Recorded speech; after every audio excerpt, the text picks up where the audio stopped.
To welcome our final speaker of this morning's fantastic agenda, someone who is known to everyone in the room, Joe Manchin. He comes to the summit every year, but it was 11 years ago today when he came with John Huntsman and the No Labels group to discuss common sense solutions to the problems that our country faces. I got to moderate that panel and learned firsthand then about Joe's commitment to policy above politics. It's encouraging to be around someone who is truly guided by what's best for our state and what's best for our country, rather than by which side wins or loses. This common sense dynamic is happening in real time, as is energy permitting reform package, we heard about it earlier today, cleared the Senate E&R committee on a very strong bipartisan 15-4 vote last month. Maybe he can forecast its path forward for us here in a few minutes, we'll see. His unique brand of leadership has served and will continue to serve our state very well. Senator Manchin, thank you for your steadfast friendship.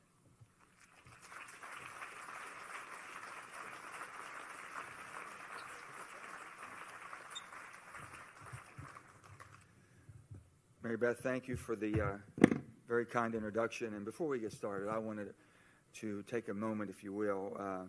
Mike Graney, our condolences, our prayers and thoughts are with you and the Graney family. You all have given so much back to our state in so many different ways, and I know through this hardship of losing your wife, Margaret, our hearts and prayers are with you.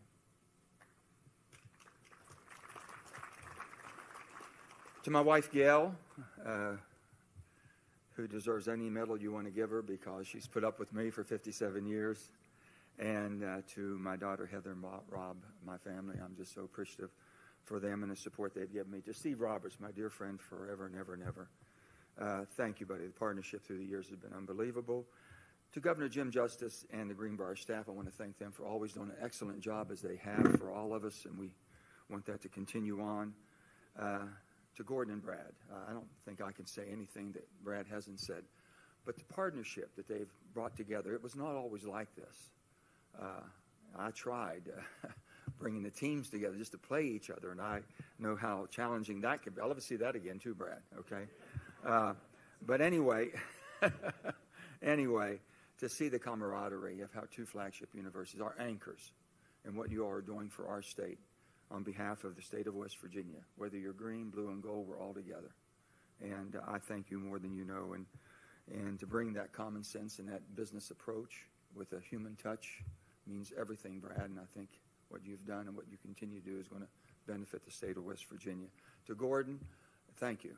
Thank you for never giving up. He came as the youngest. He's going out as one of the most experienced. And if Gordon's here, Gordon, I'm being as kind as I can right now. Anyway, he is my dear friend. Him and Laurie are just wonderful people, and we appreciate that. To all the business leaders, to all the labor and business leaders that work together, because I've said this, I've never met a good business, successful business, without a good workforce. And when you have people working with you and not for you, and they believe they're part of the team, good things happen. And that's what's been happening in West Virginia, the success we've had. So I thank all of you for what you have done to bring the state where we are today. And to my staff, more than anything, as we had our last reunion, what we did is we had our every year we have a gathering of our staff, and Shelley does hers the same way. We bring them all together, that camaraderie, so they work together, know each other. Because a lot of times someone in the West Virginia's office is not really meeting that often with someone in the D.C. office, and they don't always put names with faces. We bring them together, we both do. And we did that with all of our alumni. And I started thinking about my alumni. I've been Secretary of State, I've been governor. And so when you start bringing them together, it's about a couple hundred. And it was just an amazing time at the Gorge that we had the last few days. And I want to thank them. I've got Wes, Andrew, Marcus, Alex, and Sam here. And, of course, Mara Boggs, my state director. Today's Mara's birthday. And we want to wish her a happy birthday. And she said she'd rather spend nowhere else would she rather spend her birthday than with all of us today. And that's why she's such a good state director. She makes you feel good when maybe it's not always accurate. But no, thank God for Mara. I appreciate it. Congresswoman Miller, I want to thank Carol. Carol, we've known Carol forever. Gail and I have worked with Carol in many different aspects in different times of our political lives, and she's been wonderful to work with, and I thank her. And I finally get down to my dear, dear friend, Shelley. And I want to thank her for that wonderful, really, truly moving and wonderful presentation that she had, and it was really something special. I appreciate that. Her and I grew up with an unbreakable bond, and it came to our parents, our fathers, really. Two political spectrums. My dad's over here, Arch is over here. In the early 50s, so you all know the rest of the story, in the early 50s, my father was for Bob Mollahan, big Democrat, running against Arch Moore, which we never even heard the name, Arch Moore from Moundsville. Who's this guy? Okay? And Arch wins. And, and then my father's trying to get a business loan, SBA. Well, he needs help. But he just felt like, I don't know what to do. And all of a sudden he gets a phone call. And the phone call comes from Arch. And Dad says, Congressman, I want to congratulate you. And he says, thank you, John. I understand you're trying to get an SBA loan, and maybe I can be of help. And Dad says, I was taken back. I think it might have been 1956, Shelley. I'm not sure. I think it was, because I was very young and much younger than you. I don't know if you'd even remember it, but I did. But I did very well. And I'll never forget, my dad says, Congressman, you know that I really worked hard against you getting elected. He says, John, I'm not calling you because you work for me or against me. I think you're my constituent, and I'm calling to help you.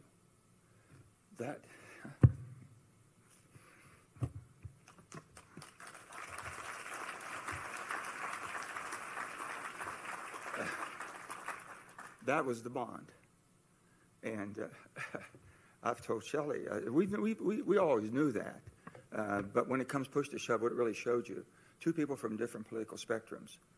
It wasn't about politics. It was about personal relationships. It was about doing the right thing, public service, doing this job, okay, and putting your country and your state and your job above your own personal.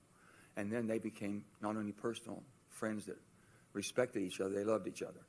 And that has transcended for many, many years. And with that, I told Shelley, she's coming in to be the senior. She's been waiting a long time to be the senior senator.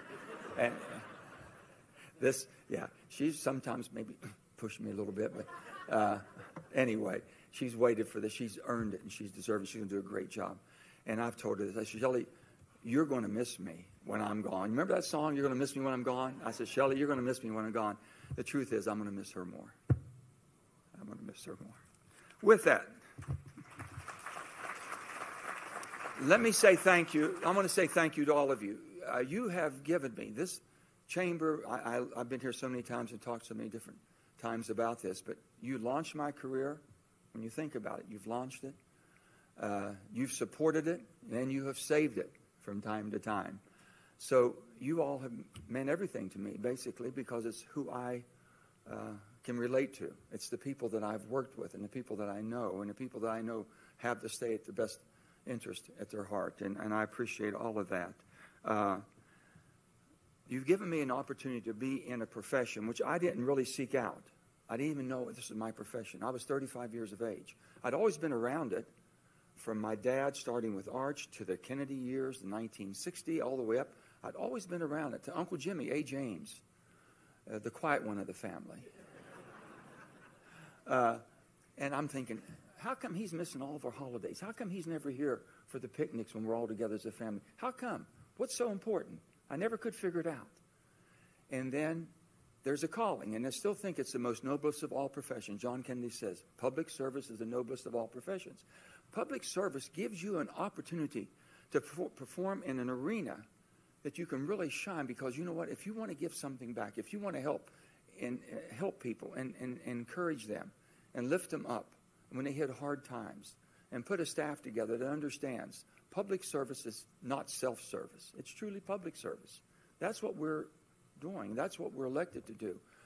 Not just elected. You've given me that opportunity to have a career I would have never had any other way, to be so satisfied with what I've been able to do for 42 years. And I always thought, how can I do it better? How can I start out, okay, as House of Delegates, one of 100? And as soon as I got there, I said, you know what, I'm one of 100. If I was one of 34 as a state senator, I could help 3 times as many people. Don't ask me why I thought that, but I just thought one of 34 is better than one of 100. And then I thought, boy, if I was governor, I remember Arch, we called him Chief all the time, and I said, Chief always thought that was the best job in the world. He was right, and I kept thinking, if I was one of one, I could really do something for the state. Didn't work out in 1996. I look back on that, and it was probably the best thing that happened to me to understand how we could pull people together more. So I've worked on all of that. I looked at it and everything, and I've said, I could have never done it and had this opportunity if I was driven just by what can I do in life and what can I wanted to make sure I took care of my family and supported them and helped them. They've been unbelievable in the return of investment with Heather and the kids, with all they've given back, with their grandchildren and the love they've given me. So, and Gail and I've always said, the greatest gift that you can give to a parent is to love your brothers and sisters. If we see that as a parent, you've given us the best gift in the world. And we've had that in our life. Then I become governor, CO of West Virginia. There's no book. They don't give you a book and say, okay, here's your manual. Here's how you're supposed to be governor. The only thing I knew that we were not in best of shape. We only had a Class A rating as far as in our bond rating. I knew that was a challenge. And Tom, we worked through all these things. So I said, I'm going to find out about my company that I just was hired as CEO, governor of West Virginia. I take off and go to Wall Street. I go to Standards & Poor's, Fitch's, and Moody's. I said, tell me, you're the credit rating. You're the one giving us an A. How come we're so low? Why not a AAA? And I was trying to find it. So they went down, to a point. And Ben knows what I'm talking about. They went from point to point to point what our challenges were. You know the biggest one was workers' comp.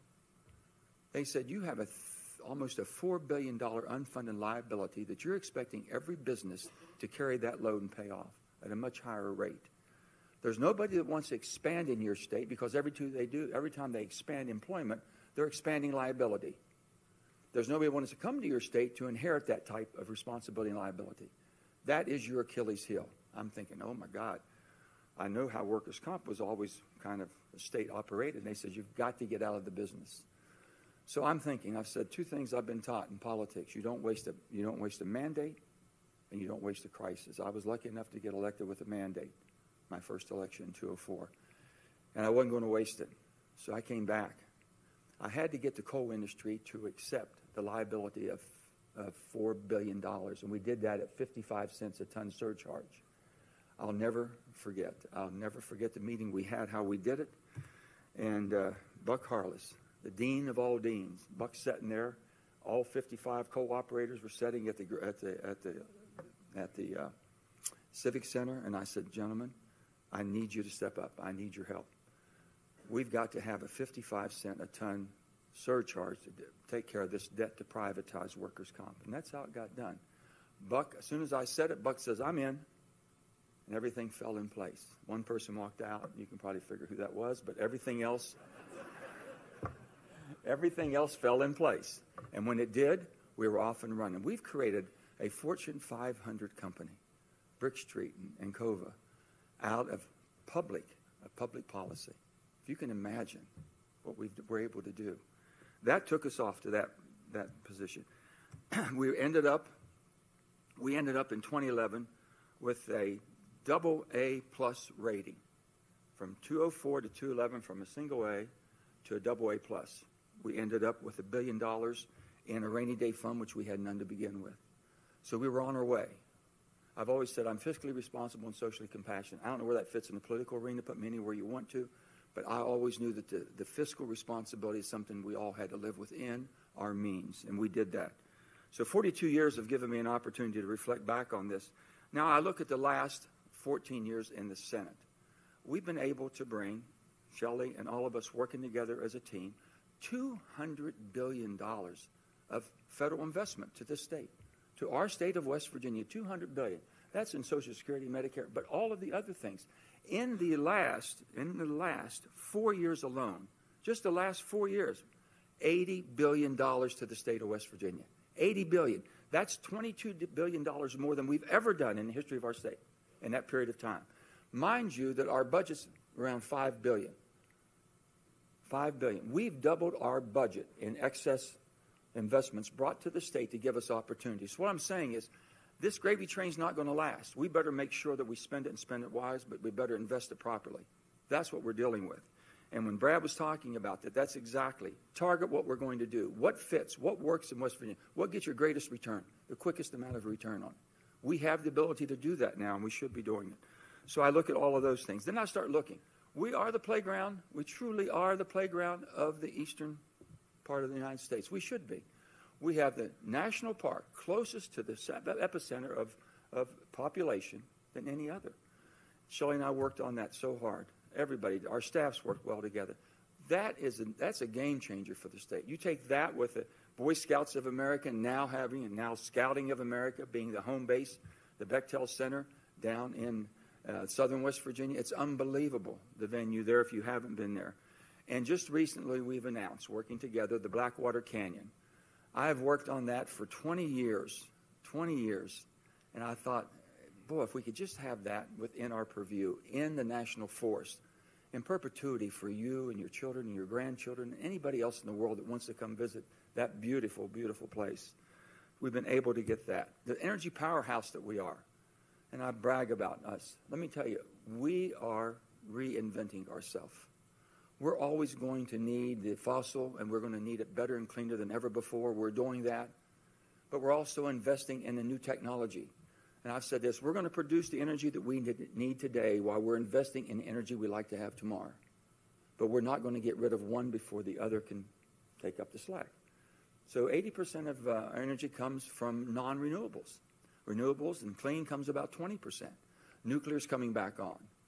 And we've talked about that, and we've had meetings on that. We think that that's going to be a great opportunity for us, but also natural gas is going to play a major.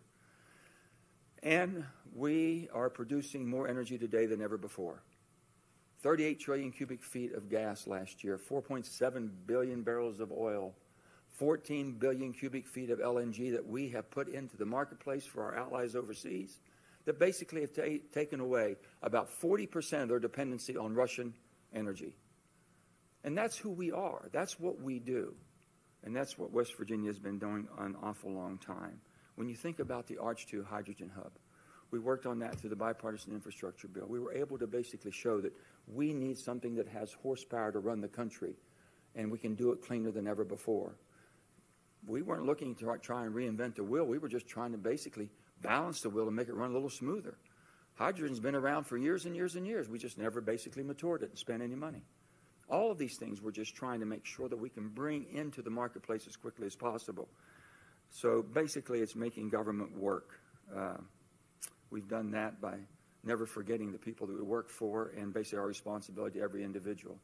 Black lung. You know, we got younger people contracting black lung than ever before.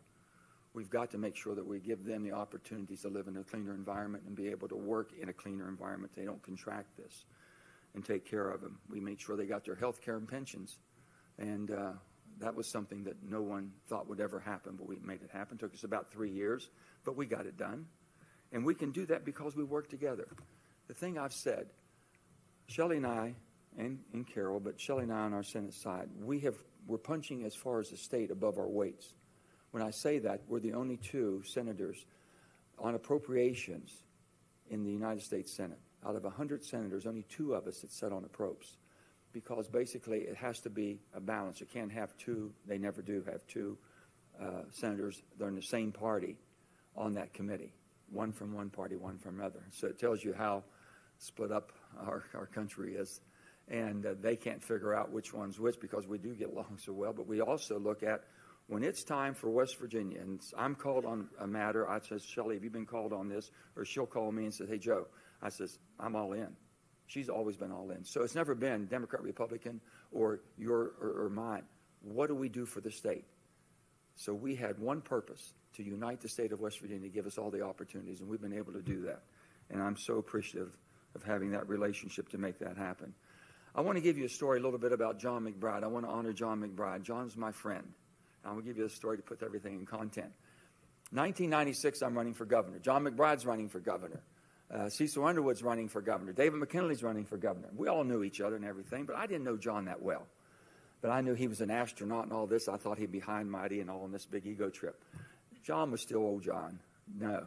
So we're up there campaigning one night, and we're debating in Morgantown. I'll never forget this night.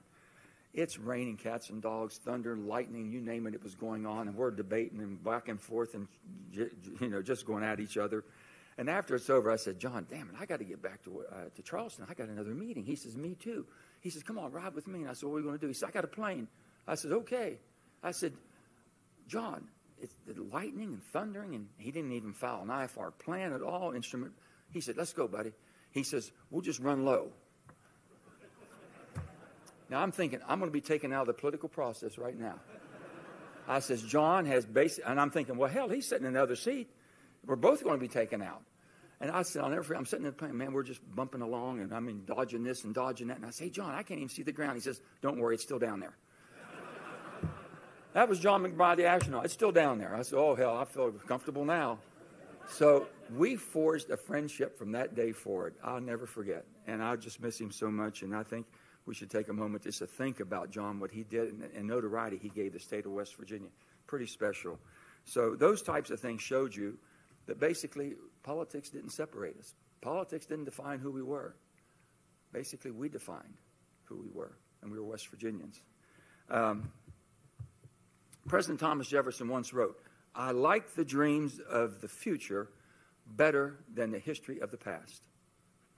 Think about that one. I like the dreams of the future better than the history of the past. And I've said this, when my country does well, my state does well. And when my state's doing well, I'll guarantee you my country's doing well. That's what we should be working for. It's not about the Democrat Party's going to do this or that for or against you. The Republican Party is your enemy and not your friend, or vice versa, or someone can do. It's basically we all have a different idea of how we can make things work better, as long as we're able to work together. And it should be one party, the American Party. Everything else is a branch of the American Party. Do you have a better way of fixing it? They've identified a problem that we didn't see.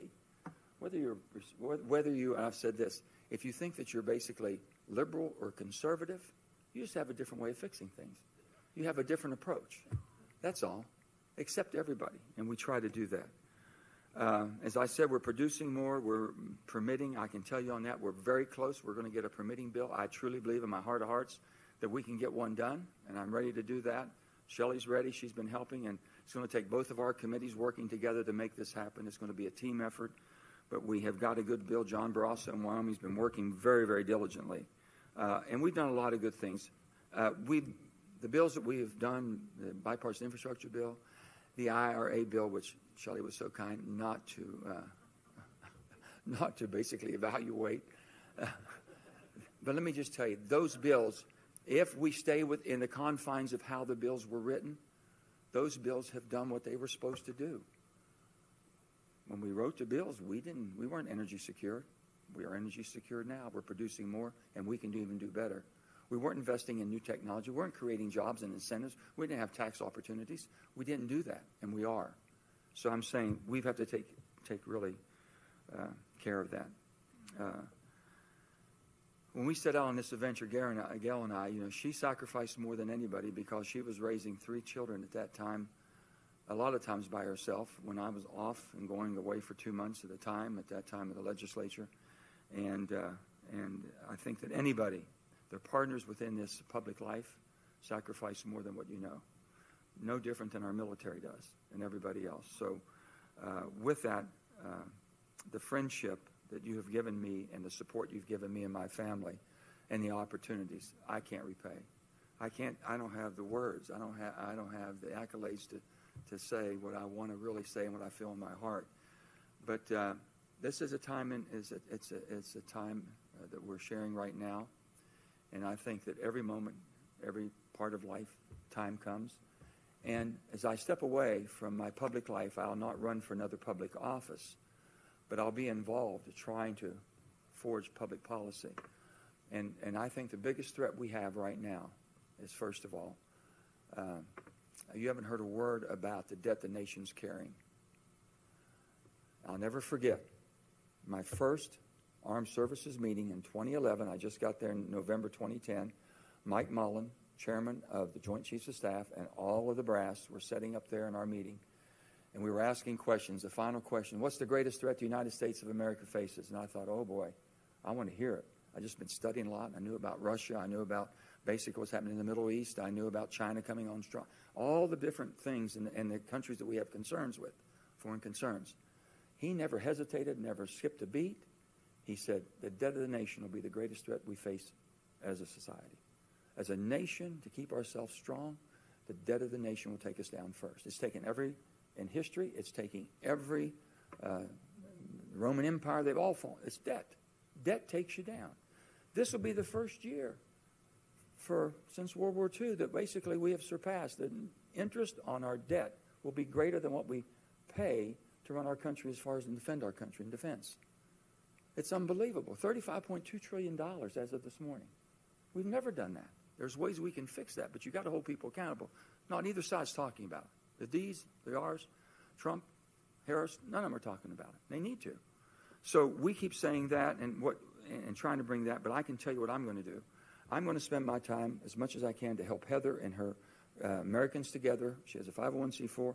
And they said, what are you doing? I said, well, let me just tell you. As someone who's always been in the middle, I feel homeless. I'm an independent now. I've told the Democrats, you better figure out why people like me left. And Republicans better figure out. Because what will happen, if Shelley doesn't go far right enough, they'll want to, we're going to go ahead and we'll primary you. And if somebody on the left is in a blue state and doesn't go left enough, they'll primary them. There's no support in the middle. You can't go there as center left, center right, being a Democrat or Republican, thinking, well, that makes sense. Yeah, I can work with them. And then think that you can survive today. The process of the political duopoly of Democrats and Republicans won't allow you to do it. The business is too big and too strong. There's billions and billions of dollars. This is business of empires.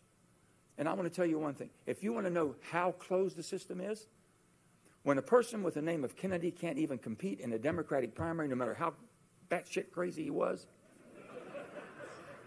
when he can't even compete in that primary, that tells you everything. That tells you everything. They wouldn't even let him compete. And I just said, we've got to change it. So we're going to give support. I don't care whether you're Democrat, Republican, or Independent. If you will put country before party, if you'll put basically service before self, you've got us. We're with you. That's all we're saying.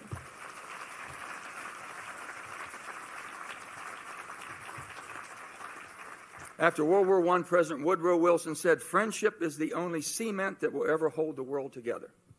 Friendship. And friends may we always be, because that's exactly what it takes. And that's what we've been in West Virginia. We're small. We punch above our weight because we love each other.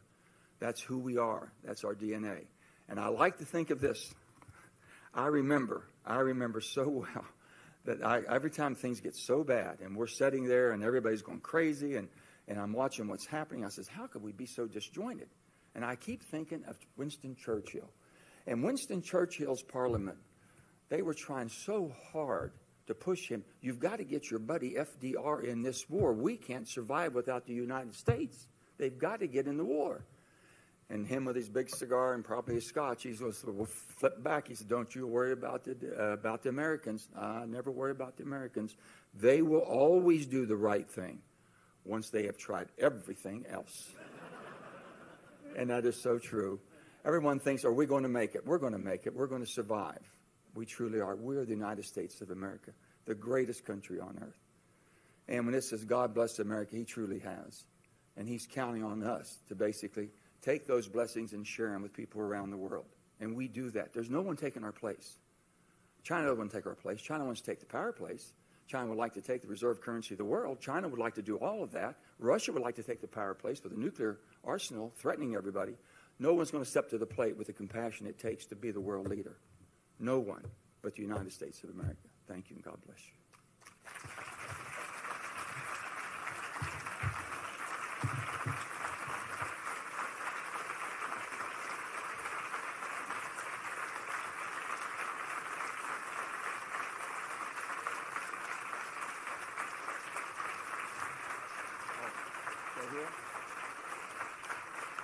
Thank you. Thank you.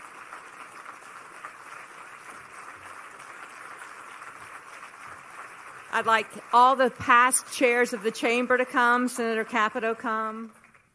We'll have a little presentation, I think, that Steve's going to do.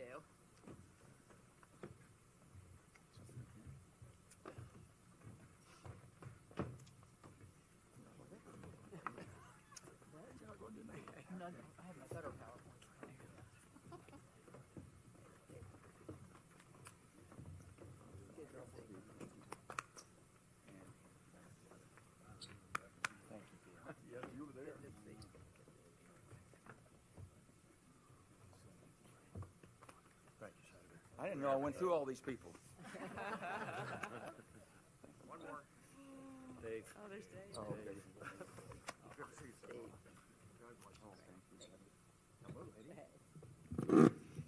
I have very limited words. I'm going to say we are not finished.